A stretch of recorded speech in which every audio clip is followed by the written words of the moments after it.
gentlemen, this is part number 2 of my 2011 Big 12 football preview. Today we highlight the Texas Tech Red Raiders' high-scoring offenses and, of course, bowl appearances. That's the consistency for Texas Tech. Even though Mike Leach isn't there anymore, and even though this is year number 2 for Tommy Tuberville, who still wants that running game to be more and more part of that offense, even though they'll still throw 65% of the time, you can always count on Tech putting up a lot of points.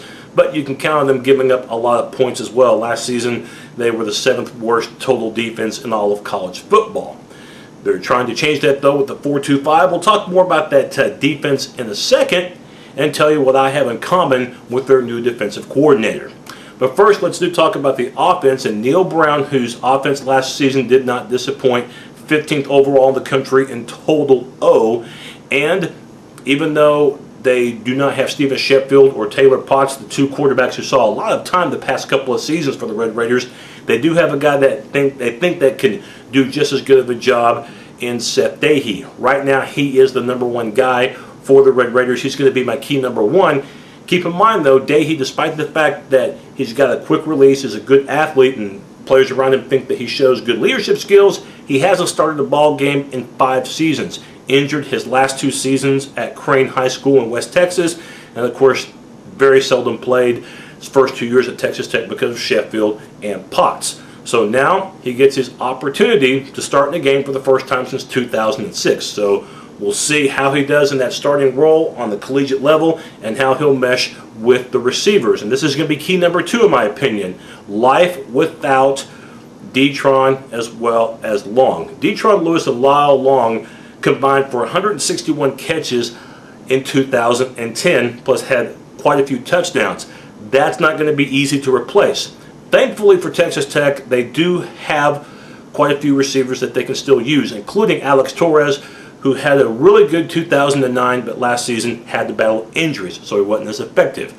Same with Darren Moore. Moore, probably their tallest threat. He is at 6'4". By the way, Torres is at 6'1", and Torres, getting back to him, really accelerates after the catch. So those right there are 2 guys who've seen action, and they'll be counted on this season for the Red Raiders, especially along with Tremaine Swindell, under 6 feet tall, but just like Torres, can really accelerate for you.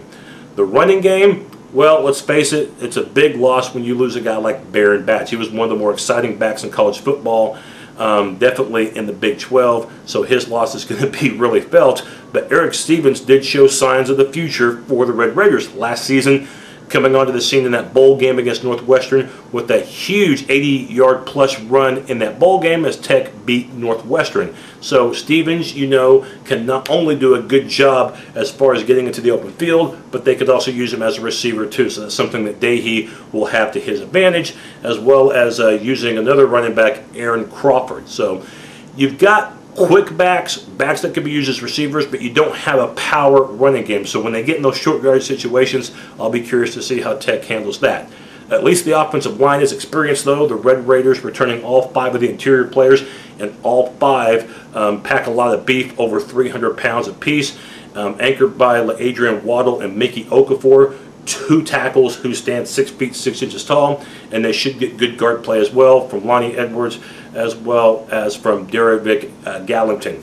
The center position, even though that guy's experienced, probably the one position of the 5 on the line that's the most vulnerable, and they will need that position to be fixed because their backs again aren't powerful, and they're going to have to get those tough yards over the middle. But again, expect Tech's offense to be productive. Will it be as productive as last season? We'll have to wait and see.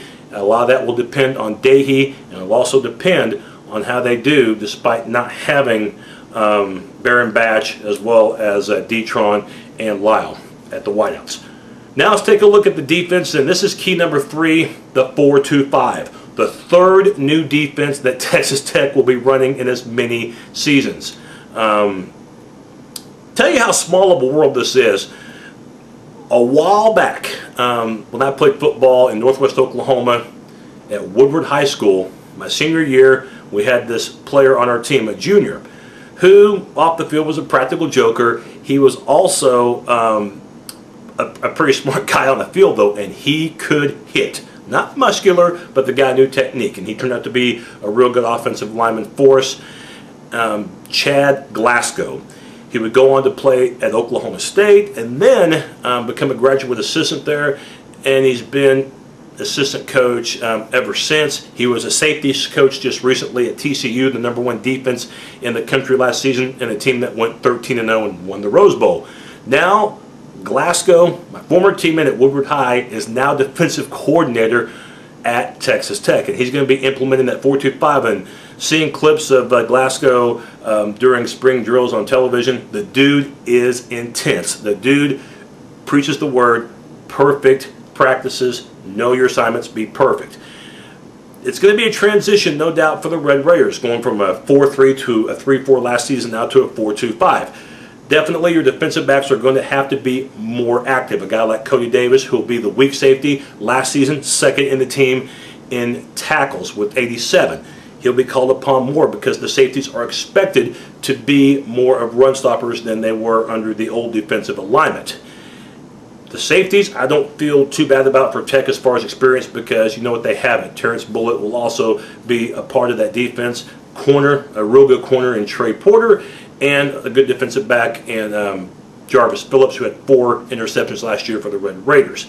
Linebacking core, this is an area where they're going to lack experience, but you only need 2 linebackers in the set, and you have Quallen Hubert, and I hope I pronounce his first name correctly. That's a difficult name to pronounce because it has a C and a Q in it in the first name.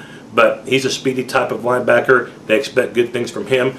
But you lose Brian Duncan at one linebacker, Colby Whitlock at another. So you're going to need a guy like Sam Fahako from a defensive end spot. They could use him as linebacker to really adapt to this 4-2-5, which this defense really preaches speed. It looks like you've got 9 or 10 people rushing to the running back, but in actuality you may only have 4 or 5. It's a defense that's designed to confuse, but it's also a defense where all 11 players must be on the same page. If even one's not, that could lead to disaster. I think it'll take time for this defense to learn Glasgow's 4-2-5 system the way he wants it run, but as long as they emphasize recruiting speed, which him and Tuberville have really emphasized that, especially in the safeties.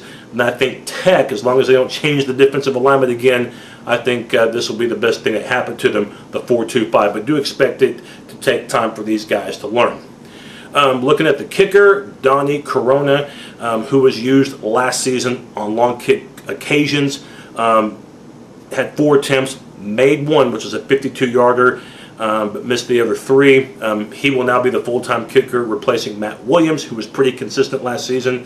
So a lot of shoes to fill there. Question is, how will Corona do as far as mid-range kicking goes? Looking at the schedule, September, as you can see, it does look promising for the Red Raiders. I know Nevada last year went 13-1, but Colin Kaepernick is no longer there, and he was a big part of that Wolfpack offense. The game's in Lubbock, so Texas Tech, no reason why they can't start 4-0 entering that huge game against Texas A&M at home, which we'll talk about in a little bit. First half of the schedule, Texas Tech ought to be 5-1. Second half of the schedule, they get only 2 home games, which is Iowa State and Oklahoma State, who finally won in Lubbock for the first time, I think, since the World War II era, or just slightly after that. Road games against Oklahoma, Missouri, and Texas will be tough ones, no question about it. I think a realistic goal for Texas Tech is to finish in the upper half of the Big 12. Look, I think because they do have a new quarterback and because the defense is trying to improve from their bad experiences of years past, and because they're going to be so young on the defensive side, I really think that a Big 12 contention this year is out of the question. But I do think they can finish in the upper half. I think they're picked 6th or 7th by a lot of publications about the Big 12 media. So if you can finish 5th or higher, I think that that will be a confidence booster down the line for Tommy Tuberville's squad. I think the game to watch this year is going to be the A&M one, because Tech has a possibility of being 4-0 in overall play entering that game in Lubbock against the Aggies, who've had their way with Texas Tech each of the last 2 seasons. So for the Red Raiders, you could pull off an upset against A&M, and suddenly you could think about contending in the Big 12. But you're going to be an underdog against Texas A&M, a team who has really, really high aspirations and so many players coming back on that offensive side. Tough game, but not an impossible one by any means for Texas Tech to perhaps win. But we'll see what happens in that big game coming up. I think it's the 5th game that Texas Tech plays. So that is my look at Texas Tech as I have them picked to finish 6th in the Big 12. My next look, we're going to be heading to the Sunflower State and talk about the Kansas Jayhawks. So long for now.